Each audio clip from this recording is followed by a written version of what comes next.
नमस्ते। ओवरव्यू में आपका स्वागत है। हमेशा की तरह 3 विषय। क्यों करते हैं बलात्कारियों की पैरवी मोदी जी? दूसरा, किसका फायदा करेंगी बहन जी? और तीसरा, कांग्रेस कब पहचानेगी अंदरूनी दुश्मनों को? इन तीनों विषयों पे बात करने से पहले आपसे आग्रह, चैनल को सब्सक्राइब करें और अगर हो सके तो चैनल की मेंबरशिप भी ले लें। मेंबरशिप का मतलब कि आपको एक छोटी रकम हर महीने हमें आर्थिक सहयोग के रूप में देनी होती है और अगर आप हर महीने का कमिटमेंट नहीं करना चाहते हैं, तो वन टाइम एक बार एक मुश्त भी हमारा आर्थिक सहयोग कर सकते हैं। आपके इस आर्थिक सहयोग से हमें चैनल चलाने में आसानी रहती है। तो सबसे पहली बात, क्यों करते हैं बलात्कारियों की पैरवी मोदी जी?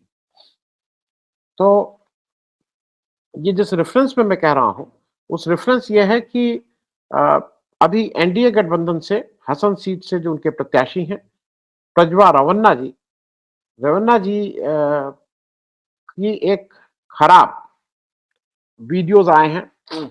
खराब मतलब वो केवल अश्लील नहीं है, वो परवर्टेड हैं और वो अब उसके बारे में क्या कहें?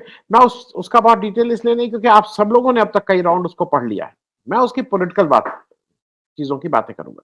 एसडी देवेगौड़ा साहब बैंगलोर और कर्नाटक के चीफ मिनिस्टर, भारत के प्रधानमंत्री, बहुत ही सीनियर लीडर और इस समय जो लिविंग लीडर्स हैं उसमें सीनियॉरिटी में वो अडवाणी जी और मेरे ख्याल में शरद पवार जी शायद हाँ, सब समकक्ष एक ही उम्र के आसपास कोई 91 कोई 92 कोई 95 इस तरह से। एसडी देवेगौड़ा साहब के 2 मुख्य मतलब 2 लड़के जो पॉलिटिक्स में, एचडी रवन्ना और एचडी कुमारस्वामी। अब रवन्ना साहब एमएलए हैं, कुमारस्वामी साहब पहले चीफ मिनिस्टर थे कर्नाटक के और एस जो एसडी रेवन्ना साहब हैं, उनके लड़के का नाम है प्रज्वा रेवन्ना। अब ये जो प्रज्वा जी हैं, इनका अभी एक सीबीआई में उस पे तो होगा ही, लेकिन इलेक्शन से पहले बीजेपी बहुत कीन थी कि हमारा और जेडीएस का गठबंधन हो जाए, गठबंधन हो गया। फिर बीजेपी ने 3 सीटें जेडीएस को दी। उन 3 सीटों में भी जो सबसे ज़्यादा जहाँ पे प्रेशर था और सबसे ज़्यादा जिसके लिए इंसिस्टेंस था, वो हसन की सीट थी और हसन की सीट अंततोगत्वा जेडीएस को बीजेपी ने दे दी। ये जो प्रज्वा रेवन्ना जी हैं, वहाँ पे अभी 26 अप्रैल को वहाँ वोट पड़ा है और रेवन्ना जी ने वहाँ से उम्मीदवार थे ही। उनकी एक सीडी उनकी एक नहीं, उनकी अनेक अश्लील वीडियो क्लिप्स सामने आए हैं। करीब 2976 उनके वीडियो क्लिप्स हैं और ज़्यादातर उसमें ये ना केवल उसके निर्माता निर्देशक हैं, उसके काफ़ी में ये उसके एक्टर भी हैं, उस अश्लील वीडियो के। तो निर्माता, निर्देशक, स्क्रीन राइटर, पटकथा ये सारा कुछ इन्होंने खुद ही किया है और खुद ही फ़िल्माया भी है। उसमें घृणित और कुत्सित और गंदे और वहशियानापन से भरपूर वो सारे वीडियोज़ हैं। अ, महिलाओं के अब उसमें कहना क्या है, अब वो नहीं ऐसा कहा जा रहा है 200 से ऊपर महिलाओं के साथ इनका ये सब यौन दुराचार के प्रमाण हैं। मतलब ये आदमी तो परवर्टेड है। ये तो मैं इसलिए कह रहा हूँ कि इंसान तो नहीं है, तो मालूम नहीं। खैर, अब इनके पिताजी ये कह रहे हैं कि साहब ये तो 4-5 साल पुराने वीडियो हैं। मतलब 4-5 साल पुराने, वो खुद सेल्फ एडमिटेड है कि रवन्ना जी इस तरह के ये सब काम हम करते रहते थे। औरतों के साथ जबरन अ, यौन हिंसा करना इत्यादि, इत्यादि। दूसरी तरफ इसमें हुआ क्या कि इसमें जब ये सब चीज़ें चल रही थी, तो कर्नाटक सरकार के जब संज्ञान में आया तो कर्नाटक सरकार ने इसके लिए एक एसआईटी गठित की। अब अमित शाह साहब का कहना है कि जब इनको 4 महीने पहले पता था कर्नाटक सरकार के मंत्री और सरकार को, तो उस समय कार्रवाई क्यों नहीं? तो भाई आप तो होम मिनिस्टर हो, इनको 3-4 महीने पहले पता था, तो आपको तो 4 साल पहले पता होना चाहिए था, आपको तो वारदात से पहले पता हो जाना चाहिए था। आपने क्या किया इसमें?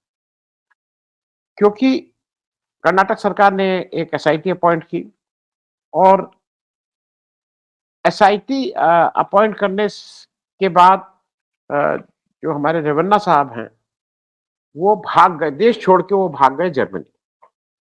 कैसे भागे? क्योंकि बार-बार ये प्रश्न चिन्ह उठता है कि बिना केंद्र सरकार की सहमति के ये विदेश नहीं जा सकते। अब इसमें अमित शाह साहब कह रहे हैं कि ज़रा बताइए वो कैसे विदेश चले गए? अरे भाई, ये ये आपकी ज़िम्मेदारी होती है केंद्र सरकार की, अगर कोई इस तरह का व्यक्ति कहीं भाग रहा हो तो उसको रोकना, उसको भागने ना देना।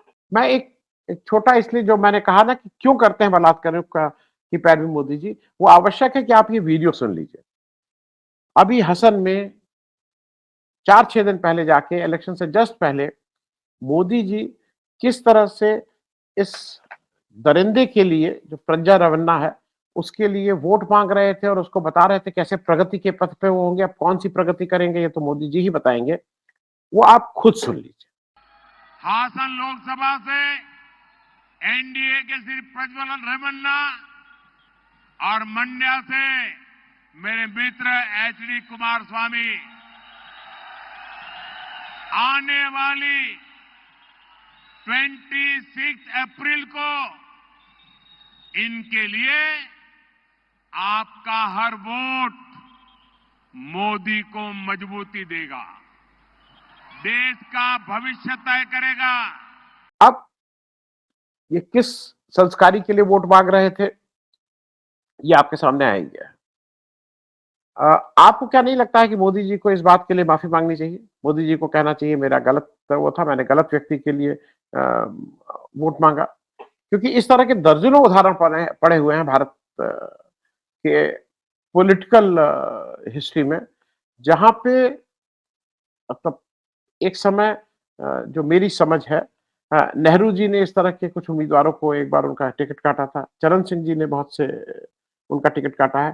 तो ये एक नॉर्मली चीज़ रही है और मतलब अगर इस्तीफ़ा लोग तो कह रहे हैं इस्तीफ़ा दें, इस्तीफ़ा ना दें तो कम से कम मोदी जी माँगे तो इस उस क्षेत्र के लोगों से, देश के लोगों से कि भाई मैंने गलत आदमी के लिए आपसे वोट माँगा, मैं क्षमा प्रार्थी हूँ, मेरा निर्णय गलत था। और एक चीज़ मुझे अभी भी नहीं समझ में आती, ये इस तरह के जितने व्यभिचारी हैं, वो एक तो बीजेपी में और सबका मोदी जी के साथ फ़ोटो कैसे रहती है? चाहे वो आसाराम हो, चाहे ब्रजभूषण हो, चाहे ये सारे लोगों का तो रेवेन्ना वाली जो जो मामला है, उसमें पूरी और पूरी तरह से सरकार कटघरे में खड़ी है, केंद्र सरकार। और ये अब बीजेपी और केंद्र सरकार को बताना है कि वो भागा कैसे और आपके पास तो मालूम नहीं फर्स्ट लेवल, सेकंड लेवल आप कितनी चाक-चौबंद रहते हैं, कितना ठोक बजा के टिकट देते हैं, तो आपने ऐसे व्यक्ति को टिकट दिया कैसे? तो ज़िम्मेदारी आपकी, आप आप माफ़ी माँगेंगे कि मतलब वहाँ के लोगों को इसके बाद क्या होगा?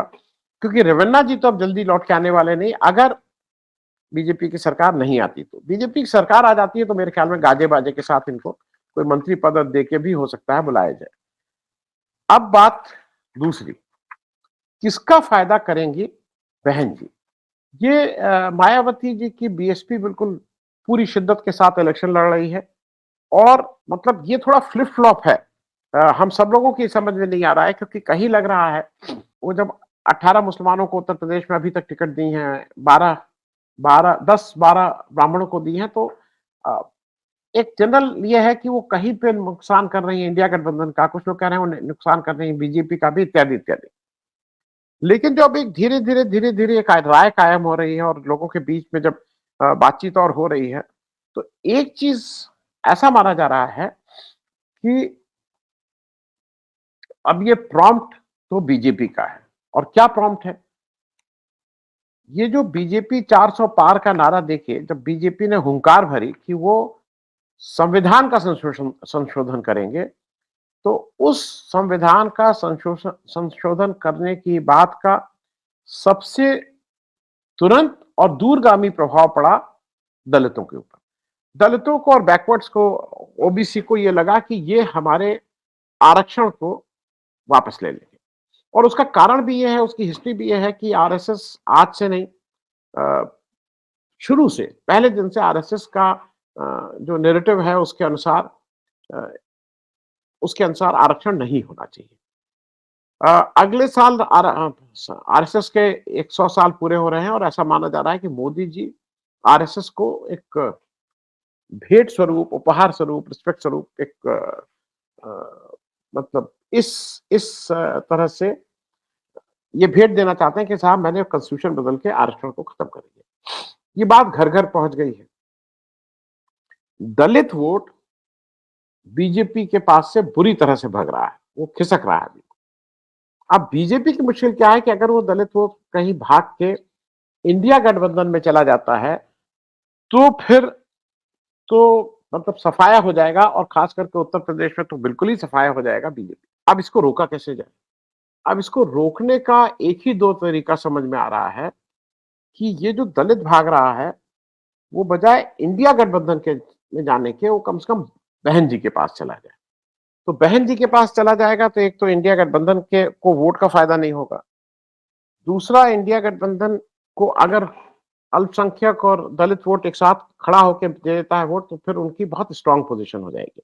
तो उसको रोकने के लिए इस तरह का एक अरेंजमेंट किया जा रहा है कि जिससे बीएसपी लड़ती हुई दिखाई पड़े और खास करके दलित वोटों का विभाजन अगर वो बीजेपी से हट रहे हैं तो वो वापस मतलब मायावती जी के पास फिर वापस चले जाएं, न कि इंडिया गठबंधन के पास। तीसरा जो जो तीसरा विषय है वो है कांग्रेस कब पहचानेगी अंदरूनी दुश्मनों को। ये बात मैं इसलिए कह रहा हूं कि कांग्रेस कब पहचानेगी अंदरूनी दुश्मनों को, ये लगातार हो रहा है, रोज हो रहा है। अरविंद सिंह लवली जी जो दिल्ली प्रदेश कांग्रेस के अध्यक्ष थे, उन्होंने इस्तीफा दे दिया है। इलेक्शन अनाउंस हो चुके हैं, अगले 10-15 दिन में वोटिंग है और ऐसे समय दिल्ली प्रदेश कांग्रेस का अध्यक्ष अगर इस्तीफा दे देता है तो ये एक एक मुश्किल वाली चीज है। मतलब इसका इफेक्ट ना केवल दिल्ली में कांग्रेस की सीटों में पड़ेगा पर आठ का जो गठबंधन है उस पर भी पड़ेगा। और जैसी कि खबर है ऐसा माना जा रहा है कि लवली जी शायद बीजेपी की राह चल दिए हैं।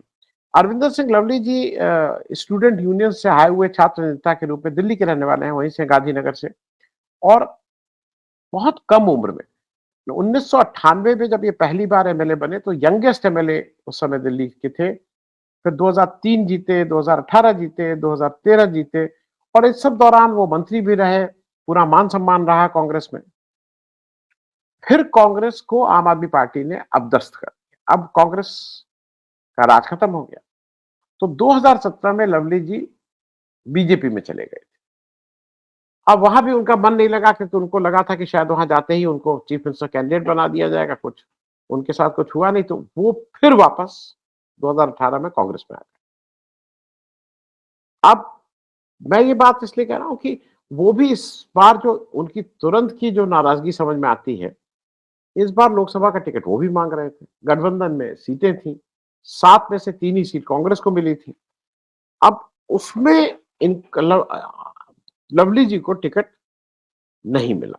लेकिन मैं ये भी कहूंगा कि उसके बाद इन्होंने बहुत मैच्योर अभी कुछ कुछ चीजें की थी। आम आदमी पार्टी के साथ कांग्रेस का बहुत कॉम्पिटिटिव एटीट्यूड है। उसका कारण यह है कि भाई कांग्रेस को ही हटा के आम आदमी पार्टी वो सरकार बना रही है जहां पे भी बना रही है। तो खैर इन अभी हाल के चुनावों में इंडिया गठबंधन के पैनल के नीचे कांग्रेस और आपका गठबंधन दिल्ली में बन गया है और उसको ऐसा लगा कि अरविंदर सिंह लवली जी भी शायद पुरानी बातें भुला के बिल्कुल मन से इस गठबंधन को जिताएंगे। जब अरविंद केजरीवाल की गिरफ्तारी हुई तो उनके घर पे भी पाए गए, इस तरह से थे। लेकिन अभी उन्होंने इस्तीफा दिया और उसके कारण बहुत से हैं कि भाई उदित राज और दीपक बाबरिया और क्या क्या है। लेकिन मेरा ऐसा मानना है जब इलेक्शन अब 10-15 दिन रह गया है, उस समय आप अगर इस्तीफा दे रहे हैं तो आप अपनी पार्टी को में कोई विमर्श नहीं चाहते हैं, आप अपनी पार्टी को कमजोर करना चाहते हैं। क्योंकि देखिए जो 3 सीट कांग्रेस को मिली हैं, उसमें से एक सीट संदीप दीक्षित की थी, जो शीला दीक्षित जी के लड़के थे, पढ़े लिखे हैं, खूब अच्छा लेक्चर देते हैं। लेकिन जब उनका टिकट भी कट गया और वहां से कन्हैया कुमार को टिकट मिल गया है, तो उन्होंने कोई नानुकुर नहीं की, उन्होंने कोई अनप्लेजेंट चीजें नहीं कही, ना उन्होंने पार्टी छोड़ी। लेकिन अब ऐसा माना जा रहा है कि हाल में ही जल्दी ही ये सूचना भी आ जाएगी कि अरविंदर सिंह लवली कांग्रेस छोड़ के बीजेपी ज्वाइन कर लिया। हालांकि इस बीच कांग्रेस ने नया प्रदेश अध्यक्ष दे दिया है, लेकिन मुझे बार-बार मुझे एक ही चीज मतलब जनता से भी है, आपसे ये आज यहाँ कल वहां, आज यहाँ कल वहां, इस तरह के जो नेता हैं तो वो ना देश का फायदा करते हैं ना पार्टी का करते हैं। हाँ, हो सकता है कि अपना इंडिविजुअल फायदा मटेरियल टर्म्स, रुपए पैसे के टर्म्स में शायद कर लेते हो, लेकिन कोई उनका ताकत बढ़ जाए, कद्दावर हो जाए, नेता हो जाए, वो तो नहीं होता है। तो शायद लवली जी को सद्बुद्धि आ जाएगी तो कांग्रेस में बने रहेंगे, नहीं तो करीब करीब ये तय है कि आजकल में वो बीजेपी ज्वाइन कर लेंगे। थैंक यू सो मच, बहुत बहुत धन्यवाद।